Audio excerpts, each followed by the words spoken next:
Hello? Maybe? Hello? Hi? It's doing the spinny thing. Not sure that I'm being connected. Hi! I'm live. Hey, cheers. Nice to see you all. I'm gonna have to get this thing going as a backup, as usual. Um, Tonight we're going to talk about testing. We're going to talk about a couple of questions that Steven Starkey has sent to me ahead of time. As any of you can, if you had a question, you can always just go ahead and send the question to me and I'll talk about it. Yeah, I mean, that's assuming, I guess you watch this because you want to hear me talk about it, so I should just skip that whole thing. So we got a couple questions from him. Gonna try to see if I can make this work. Oh, yeah, that's happening. Okay. Okay. Okay. This is very exciting. All right, hi guys. So tonight, testing, we're gonna go over that because there's a lot of misconceptions about testing, and there's sort of a little bit of a dirty secret with testing in that it's kind of not very accurate. Ricky, what's up, Ricky? Ricky. Um, So the problem with testing is that testing is not very accurate because there are absolutely no standards. Like when you there's like a standard weight in science, a different. Hello, April. Um, there's like standards to most science that we're familiar with, and those standards are set by some agency or some organization. And so when you want to refer to like how many, I don't know, moles in a molecule or whatever. I don't know exactly what I'm having trouble coming up with an exact idea of what it would be, but there's a standard for it. There's like, okay, we just check with the guys who made the standard for this particular thing we're looking into, and now we can actually use that standard to judge what we're doing. So the issue is that with testing, there is no standard. There's no standard for cannabis testing anywhere in the world that I have ever heard of. Every Stephen, what's up? Every single testing facility in the United States has their own standard. And when you compound the fact that the different testing agencies are allowed to have something like a 10 to 15% um, margin of error in the laws that they all write, we come up with some really inaccurate stuff. So um, all these states regulate cannabis and they require that people test them, and testing, um, you know, parts per million of a pesticide or a heavy metal, that has nothing to do with standards. That's a very linear thing. That's like, I think that's where the testing agencies, testing facilities are incredibly useful, because we want to know if there are heavy metals in what we're smoking. We want to know if there's pesticides, and we want to know if there are these things, what do they fall below an acceptable standard. And generally the states will set an acceptable standard for that. Like they'll say, oh well, you can have 100 parts per million of copper or whatever, and any more than that we can't allow that cannabis to be smoked. But there are no such limits or test requirements for THC testing, for cannabinoid testing. And so this leads to kind of wild results, especially when you're considering, um, total THC percentage. THCA plus THC equals your total THC percentage. Um, we have to think about the idea that there are only so many external metabolites a plant can produce. And honestly, it's probably in the 35 to 40% total amount, and that's terpenes, that's cannabinoids, that's THC, um, all of the things, thiols. I guess the anthocyanins are in the leaf, but so you look at a plant that has, you go to your dispensary, because the dispensary is going to be opening soon, and there seems to be a premium put on plants that test high in THC. And it seems that in the recreational markets and medical markets that I'm familiar with on the West Coast, that these sort of things um, come from the same testing place. It tested at 38% THC. How?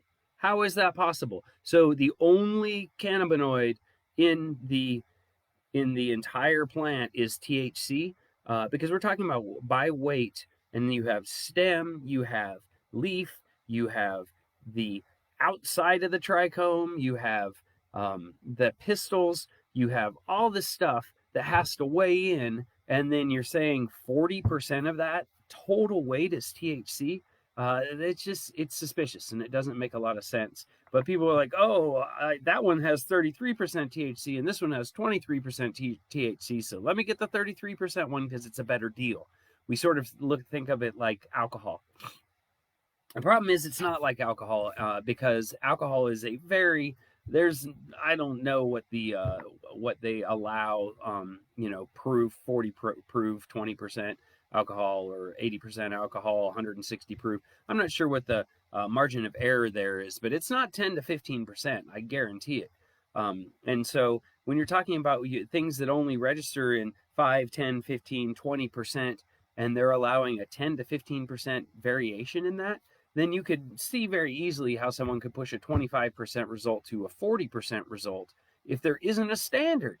And so these testing companies have to, when they calibrate their instruments, they have to use some kind of cannabis that they have decided has a certain amount of THC. And usually the way that happens is they get it from another testing lab, like you get it from a reputable testing lab. But there isn't a standard reputable testing lab in the country. There are reputable testing labs, but there's not one that's been recognized as the gold standard.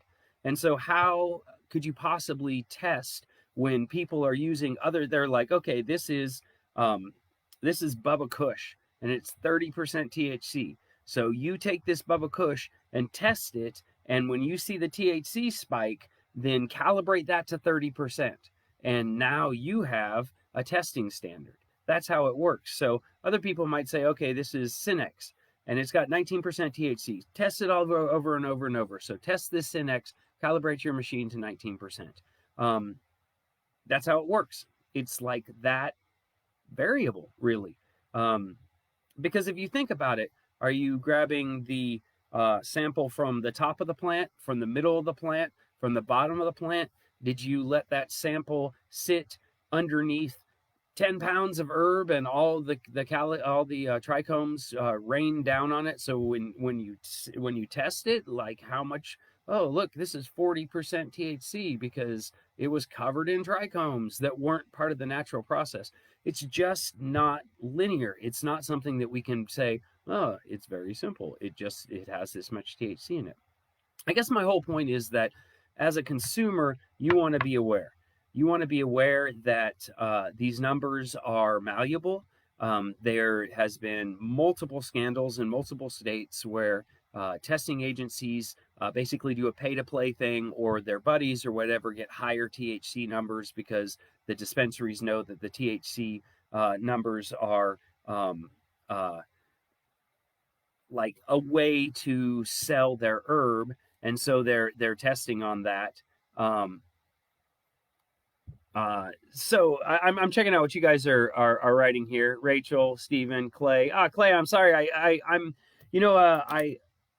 I'm starting to take these videos, download them, and put them on YouTube. So hopefully you can get that on Evolution page if you'd like. I really appreciate it. It's good to see Jackie, my buddy. So let me. I want to take a tangent here real quick to mention that one of my biggest pet peeves in cannabis is people who say cannabinoids. Man, that drives me crazy. And a lot of the old school heads, I listen to these guys that I just really, really respect, and they say cannabinoids. And I'm like, are you talking about cannabis? Because that doesn't make sense. Why is it cannabinoids? It's cannabinoids. It's cannabis. There's no reason to change it. Total pet peeve of mine. I'm watching Kevin Jodry, who is an amazing cultural West Coast California guy. He can be a little overblown or whatever at times, but I know I can too. But man, he says cannabinoids all the time. It drives me nuts. So anyway, back to the point. Um, we're we are. It's just it's problematic, and I think this it just gets down to you need to go with what smells good. You need to go with what you tried at your friend's house, and don't like go there because you're going there to try the blackberry Kush because man it just felt great, and I know it doesn't have a lot of THC. And you only got $40 in your pocket, and you walk into the dispensary, and there's a 33%, or I don't know, am I getting a better deal? No, you're not getting a better deal for the 33% THC. And in fact, I've been disappointed more often than not trying to buy those in legal states with those really high THC percentages because the high is very flat. It's very, it doesn't have a lot of characteristic to it. Gets you high and then makes you tired. Perfect for the last thing in the night, but not a great. THC numbers are not something I really, really want to be looking at. I think terpene numbers and other cannabinoid numbers, CBG, CB, what's the other one? Well, CBN's like a degraded, if you want to sleep, CBN's great, but I guess CBD too. These numbers, you know, seeing 20% THC, 10% CBD, 5% CBG, 5% terpenes, you're at 40% external cannabinoids. And oh god, I almost said it. That was terrible. So okay, I'll believe that. I'll believe the total weight of some really really crystally bud is 40%, but you're going to want to see it broken down in a way that makes sense. Just like if you go and I don't know if you've tried the pens, you're looking at 91% THC pens or 88% THC pens or even 99% distillate, and you smoke it and it just doesn't give you it doesn't bring the funk. It doesn't have that that X factor. And so I guess my entire point of this rant is to try to convince people, especially as we're in Missouri, moving into a market where you're going to go to dispensaries, do some exploring, look around, and really take that THC number with a grain of salt because it's not as linear as you'd like it to be. It's not as authoritative as you'd like it to be. It can be manipulated. It can be changed. So Clay's asking me a question about Delta 8 THC, and Clay, I'm out in the woods here. I've heard a little bit about it, but I don't know much about it, and I have to plead ignorance to your question. I need to. That's something I want to look at before next week because I don't know anything about Delta 8 THC. I know that THCV and THCA, THCV tends to have a bunch of medicinal properties that at least anecdotally, but I don't know anything about Delta 8, so I'm going to have to look. 8's like my favorite number, and the sign of infinity, blah blah blah. I should probably know this, but I don't. So sorry about that, dude. I will look into it. I promise that. By the way, if you guys aren't paying attention to Evolution Magazine in Missouri, Clay Stallings is a tireless promoter of the cannabis scene, and I can't say enough good things about him and his magazine because they really just try to push cannabis forward. I've hung out with him. I know him, and I know that his dog has the same hairstyle as him at sometimes, and that is freaking awesome. And I can't say enough about positive things about that. So check out Evolution Magazine. I get no money for this, I promise, but check it out. Every once in a while, I do some grow at home stuff with those videos with those guys, and those are always a lot of fun. And I get to branch out a little from my little wood paneled study here. So all right, I'm gonna look at these questions here. I know that